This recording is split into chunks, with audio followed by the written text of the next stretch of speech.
네, 답답한 정치 이슈를 팍팍 때려보는 시간입니다. 정치펀치. 김재원 국민의힘 전 최고위원 나오셨습니다. 안녕하세요. 안녕하세요.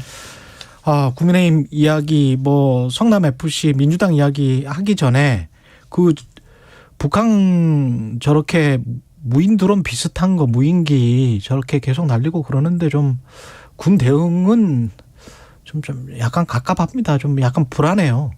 그러게요. 이제 무인기 2m도 되지 않는 무인기 이제 전장이 2m가 되지 않는 소형 그 무인기인데 그렇죠. 이게 이제 5대가 그 DMZ를 넘어와서 한 대는 은평구까지 돌아다니고 나머지 4대는 파주부터 시작해서 서울 북부까지 왔다는 거 아니에요? 강화도까지 돌아다니고 이렇게 했는데 문제는 사격을 하고 사격을 하고도 결국은 한 대도 격추시키지 못하고 한 100발 사격했다는데. 예, 이것을 사실 100발이라고 하지만 조준 사격을 했을 거 아니겠어요? 그렇겠죠. 예, 그냥 어디 적기가 침투해 오기 때문에 무차별 사격을 하는 것도 아니고 조준 사격을 했는데 포획하지 못하고 북으로 돌려보내거나 또는 흔적이 없어졌다. 어디 있는지 지금 모르는 거죠. 그런 상황이 되었는데 솔직히 말씀드려서 이게 안보 불안이라기보다는 군 대응이 과연 적절한가. 지난번에는 현무 미사일을 동해안으로 발사했다는데 서쪽으로 떨어지길 않나. 이번에도 경공격기가 사실 이륙하자마자 추락하고 이런 것이 과연 지난 5년 동안 문재인 정부에서 훈련도 하지 않고 계속적으로 군이 어떤 도상 연습도 제대로 하지 않는 그런 정도로 운영이 되었기 때문에 이렇게 군 전체가 지금 대응 태세가 안 된 것인지 아니면 근본적으로 지금 문제가 있는 것인지 이런 것을 한번 생각을 해봐야 되지 않을까. 지금 북한의 무인기가 1000대가 넘는다는 거 아니겠어요? 그렇죠. 벌떼처럼 넘어와서 사실 자폭 공격이라도 어떡할 건지 지금 이번에는 아마 그저 우리 군의 대응 태세를 교란시키거나 점검하기 위한 그런 시도 같아요. 백주 대낮에 이렇게 5년 만에 한 번 와본 거죠. 사실 5년 만에 온 건지 그동안은 전혀 몰랐던 건지. 그러면 이제 더 큰 문제고. 왜냐하면 지난번에 사실 문재인 정부 때 무인기도요. 날아다니는 걸 보고 잡은 게 아니고 국내 실컷 돌아다니다가 청와대까지 촬영하고 저 남쪽에 사드 그때 떨어졌었지. 사드 기지까지 촬영하고 돌아가다가 떨어진 거예요. 맞아. 그때 떨어졌었어요. 그래서 지금 무슨 일이 벌어졌는지 알 수가 없는 거죠. 다만 이 한 대를 포획을 하면 어디 항적 궤도를 찾을 수가 있고 그렇겠네. 무슨 정보가 들어있는지 그 무인기를 만드는데 부속은 어떤 게 사용되었는지 수준이 기술 수준이 어느 정도인지 알 수 있는데 원격 조정이 가능한지 어느 정도 가능한지 그것도 궁금합니다. 사실은. 원격 조정을 할 수 있으니까 지금 돌아갔겠지. 돌아가든지. 거기다가 솔직히 말씀드려서 이게 지금 조종사가 타고 있는 비행체가 아니잖아요. 그렇죠. 북한에서 이 조정을 하면서 우리 영공을 돌아다녔는데 그러면 조준 사격을 한다면 이 무인기가 사격하고 있는 어떤 지역을 피해 다닌 것이 아니잖아요. 북한에서 이 대공 사격을 하는 걸 알 수가 없지 않습니까? 그렇겠죠. 그러니까 사실 사격 실력도 제가 공군의 사격 실력. 그렇죠. 제가 좀 걱정스럽습니다. 탑건. 톰 크루즈가 필요할지도 모르겠습니다.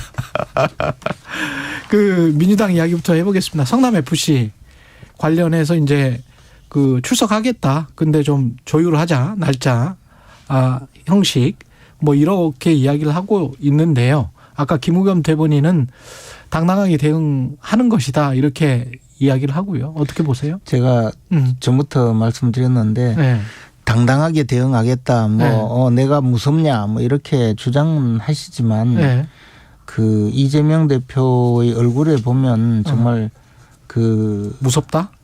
겁에 질려 있는 표정이거든요. 그리고 겁에 질려 있다? 예. 왜냐하면 이재명 대표께서도 이 변호사이잖아요. 그래서 지금 어떤 수사 과정에서 어떤 증거가 어떻게 드러나고 있고 그것이 자신에게 미칠 앞으로 사법적 판단이 어떻게 될지는 대강 짐작은 할 거예요. 그렇겠죠. 예, 이것은 이재명 대표께서 아무리 큰 소리를 쳐도 객관적인 증거 관계는 굉장히 분명하게 드러나고 있다고 봐요. 그런데 대외적으로는 뭐 오히려 큰 소리를 쳐가면서 내가 그렇게 두렵냐 당당하게 대응하겠다라고 하고는 있는데 그러니 이제 아예 출석을 하지 않겠다고 하면 굉장히 이 뭐가 잘못해서 출석을 못하느냐 이런 이야기가 나올 테니까 당당하게 대응하겠다 하는데 서면 조사 이야기도 나오는 걸 보면 사실상 검찰 수사에 따라서 질문에 대한 답변을 할 의사는 별로 없는 것 같아요. 아마 검찰에 출석하더라도 그 검사의 그 수사 과정에 적극적으로 대응하지 않고 뭐 엉뚱한 이야기만 하다가 나올 가능성이 많다고 봐요. 과거 한명숙 총리는 가서 처음부터 끝까지 묵비권만 행사하고 나왔거든요. 예. 도대체 묵비권이라는 것은 뭔가 자신이 어떤 말을 했을 때 그 자신에게 불리한 증거로 사용될까봐 두려워서 하는 말이잖아요. 예. 근데 돈을 안 받았다면 적극적으로 해명할 수 있는데 묵비권을 행사한 것 자체가 벌써 의아했거든요. 아마 이재명 대표도 그에 준하는 반응을 보이지 않을까. 즉 꼭 묵비권을 행사한다기보다는 관계없는 이야기를 할 것이다. 할 거라고 봐요. 근데 이게 이제 사건을 그 문재인 정권의 그 검찰이 이재명 대표 관련된 사건을 이리저리 흩어놓았거든요. 그때 당시에 뭐 쪼개기 수사를 한다는 평을 받았죠. 그래서 이성윤 검사장이 있는 서울중앙지검의 대장동 사건을 두고 신성식 검사장이 있는 수원지검의 또 무슨 사건 또 박은정 검사가 있는 성남지청의 무슨 사건 이래서 막 쪼갰는데 그분들이 다 그 야당으로부터 당시 국민의힘으로부터 문재인 정권의 뭐 주구다 뭐 문재인 정권은 앞잡이다 이런 평가를 받던 검사들이었어요. 그렇게 사건을 몰아놨는데 이제 이 사건들이 각각 독립돼서 수사를 하다 보니까 가장 증거 관계가 뚜렷하게 드러난 것이 아마 성남 FC 사건인 것 같고 그 점에 대해서 이재명 대표도 출석을 해서 정확하게 해명을 하셔야 될 텐데 제가 봐서 그런 해명은 법정에서 뭐 하기로 하고 수사 과정에는 뭐 크게 이야기하지는 않을 거라고 봅니다. 정치적으로 봤을 때는 계속 이렇게 대장동 의혹이랄지 이런 게 이제 계속 나올 거 아니에요? 네. 검찰 수사 결과에 따라서. 네. 그러면 이게 총선이나 심지어 대선까지도 그 가까이는 총선까지 민주당 입장에서는 어떨 것 같습니까? 그 당대표를 계속 유지하면서 할까요? 아니면은 적당한 시기에 어떤 명분을 찾고 뭐 비대위 체제로 전환하든지 어떻게 보십니까? 국민의힘에서는? 이게요. 예. 이재명 대표는 굉장히 특이한 분이고 집요한 분이잖아요. 예. 그래서 지난번에 당대표가 될 때 사실 국민의힘이 뭐 이준석 대표를 몰아내기 위해서 당헌 당규를 수정했다라고 주장하면서 전당대회 참 최고위원 선출직 최고위원 4명 중에 3명 이상 사퇴하면 예. 비대위로 간다 이런 규정을 만들었다고 했는데요. 그보다 바로 직전에 민주당이 그 당헌 당규를 개정하면서 그 중에 하나는 이제 당대표가 예를 들어서 사법적으로 문제가 될 때는 그 당무위원회에서 그 최종적으로 결정하게 만들었고 결국 당무위원들은 다 이재명 대표가 뭐 지명하다시피 하는 그런 분들로 구성을 했어요. 사무총장이죠. 사무총장이 그렇죠. 당무위원장. 그래서 네. 당무위원회에서 이재명 대표의 직무가 정지될 가능성은 별로 없어요. 그럼 또 한 가지 방법은 아니, 본인이 직접 선택할 수도 있잖아요. 그거는 뭐 아니라고 보고요. 아, 그건 아닐 것이다. 예. 그리고 이제 비대위로 가는 방법이 있잖아요. 비대위로 가는 방법은 이제 국민의힘은 최고위원 전원이 4명 중에 3명이 사퇴하도록 했는데 예. 민주당은 그 직전에 최고위원 전원이 사퇴해야 비대위로 가게 만들었어요.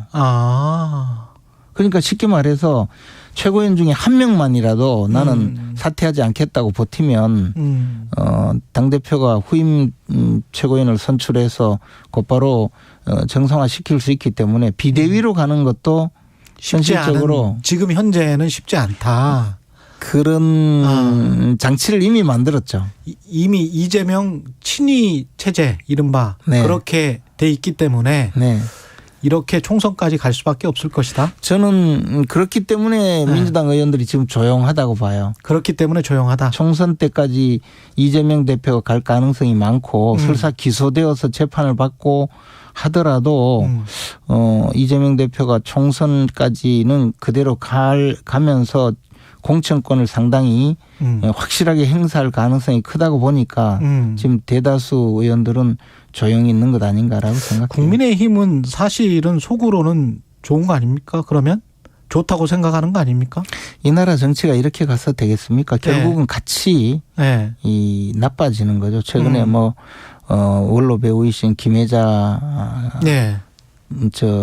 김혜자 씨께서 요즘 정치 보니까 대본도 나쁘고 연기도 나쁘다고 하던데 이게 뭐 대본이 이 모양이 되면 국민들이 정치권 전체에 대해서 불신을 하지 않을까요? 국민의힘 대본과 각본은 지금 전당대회 룰로 해서 결선 투표제까지 되는데 그게 이제 또 유승민 의원 쪽이나 뭐 이준석 당대표나 전 대표나 뭐 이런 쪽은 상당히 비판을 한단 말이죠. 이게 윤심으로 해서 이른바 이제 그러면 윤석열 친위 체제를 해서 하려고 하는 거 아니냐. 네. 그러면은 뭐 이게 어떻게 보세요? 이거는.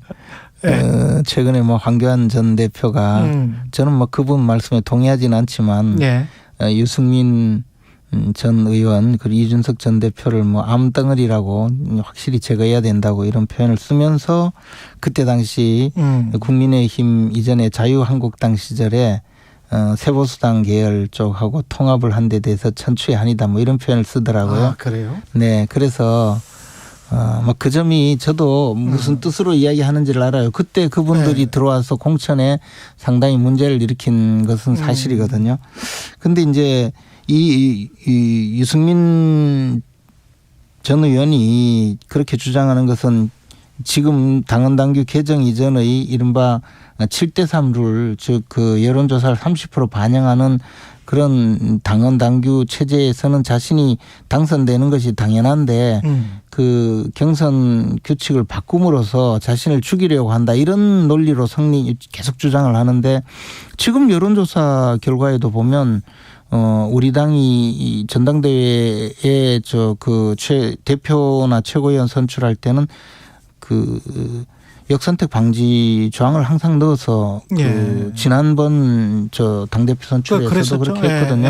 그렇게 했을 때는 이미 2등 안에도 못 드는 여론조사거든요. 근데 당원들의 유승민 의원 말씀하시는 거죠? 유승민 의원이요. 근데 유승민 의원이 당원 투표에서는 그보다 더 저조한 성적을 거둘 거라는 생각도 많이 대부분이 그렇게 또 인식을 하고 있는데 그러면 도대체 무슨 근거로 아니, 여론조사는 또 그렇게 나오니까 여론조사조차 유승민 의원을 지지한다는 분들 중에서 보면 반 이상이 민주당 쪽이다. 쪽이거든요. 그러면 쉽게 말하면 지지자는 민주당이 많이 있어요. 국민의힘에는 많지 않다는 거죠.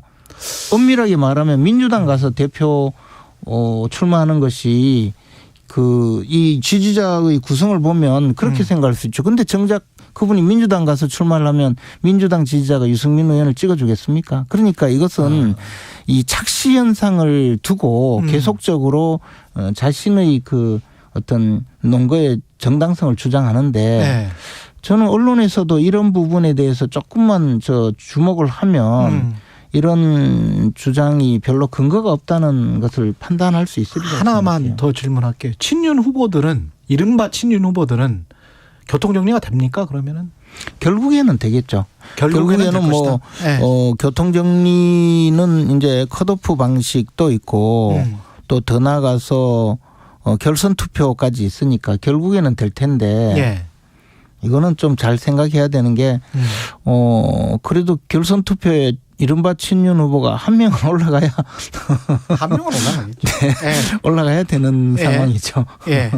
말씀하시는 거 보니까 한 명 이상 올라갈 것 같은데. 예, 여기까지 듣겠습니다. 정치펀치 김재원 전 국민의힘 최고위원이었습니다. 고맙습니다. 고맙습니다. 이 시각 출근길 교통정보입니다. 평소처럼 나오셨다면 지각 걱정은 크게 하지